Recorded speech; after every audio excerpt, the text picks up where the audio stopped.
Hello everyone, welcome to our channel. Here you are always well informed. I ask you to subscribe and leave your like. Thank you very much for watching the video. Lynyrd Skynyrd founding member Gary Rossington dead at 71. Gary Rossington, a co-founder and last surviving original member of Lynyrd Skynyrd who helped write the classic answer song, Sweet Home Alabama, and played unforgettable slide guitar on the rock anthem, Free Bird, died Sunday at age 71. No cause of death was given. It is with our deepest sympathy and sadness that we have to advise that we lost our brother, friend, family member, songwriter and guitarist, Gary Rossington, today, the band wrote on Facebook. Gary is now with his Skynyrd brothers and family in heaven and playing it pretty, like he always does. Rossington cheated death more than once. He survived a car accident in 1976 in which he drove his Ford Torino into a tree, inspiring the band's song, That Smell. A year later, he survived the plane crash that killed singer Ronnie Van Zant, guitarist Steve Gaines, and backing vocalist Cassie Gaines, with multiple broken bones and internal injuries. In later years, Rossington underwent quintuple bypass surgery in 2003, suffered a heart attack in 2015, and had numerous subsequent heart surgeries, most recently leaving Lynyrd Skynyrd in July 2021 to recover from another procedure. At recent shows, Rossington would perform portions of the concert and sometimes sat out full gigs. Rossington was born December 4, 1951, in Jacksonville, Florida, and raised by his mother after his father died. Upon meeting drummer Bob Burns and bassist Larry Junstrom, Rossington and his new friends formed a band, which they tried to juggle amid their love of baseball. According to their bio in the Rock and Roll Hall of Fame, it was during a fateful Little League game, Ronnie Van Zant hit a line drive into the shoulder blades of spectator Bob Burns and met his future bandmates.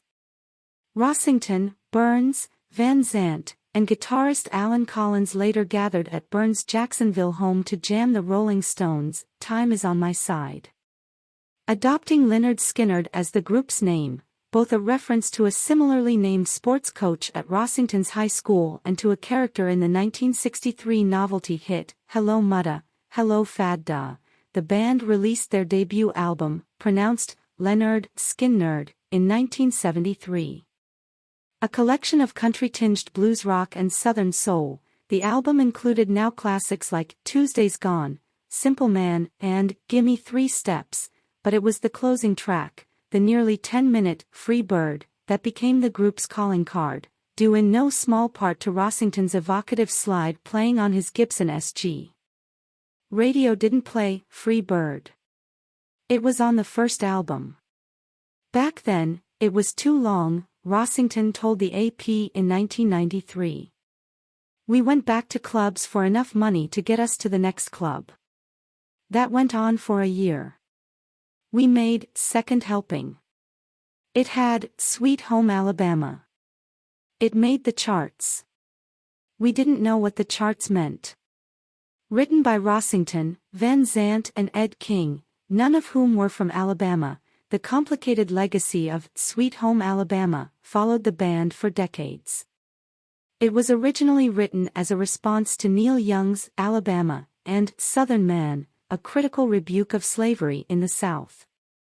Sweet Home Alabama references both Young and Alabama Governor George Wallace, but Rossington offered some perspective on those ambiguous lines in a documentary called If We Leave Here Tomorrow, a documentary about Lynyrd Skynyrd. A lot of people believed in segregation and all that. We didn't. We put the boo, boo, boo there saying, we don't like Wallace, Rossington said.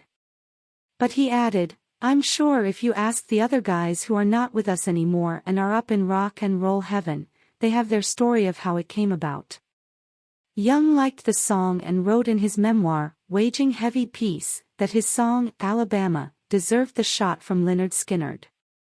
I don't like my words when I listen to it. They are accusatory and condescending, not fully thought out, and too easy to misconstrue, he wrote. Still, the band regularly used the Confederate flag in their live shows for decades. Rossington in 2012 told CNN that the band would stop using the flag in shows because of its association with hate groups, but then walked back the comment to say they would continue to use the Confederate flag, alongside the state flag of Alabama and the American flag. A decade after the plane crash, the band reformed for tribute shows after promoters begged them to tour again. Rossington told the AP in 1991 that getting back together and the idea of writing new songs was scary. "We took time making our minds up that we wanted to keep going," said Rossington. Singer Johnny Van Zant took over his older brother's role in the reunited band in 1987 along with returning members Rossington, King, Leon Wilkeson, Artemis Pyle and Billy Powell. The band's lineup has continued to change in the decade since, with Rossington remaining as one of the sole founders. "We had a dream," Rossington told the AP, "that was to make it big like the Beatles or Stones, and we did, and then what happened happened. Now we're the only people to carry on for the Dreamers."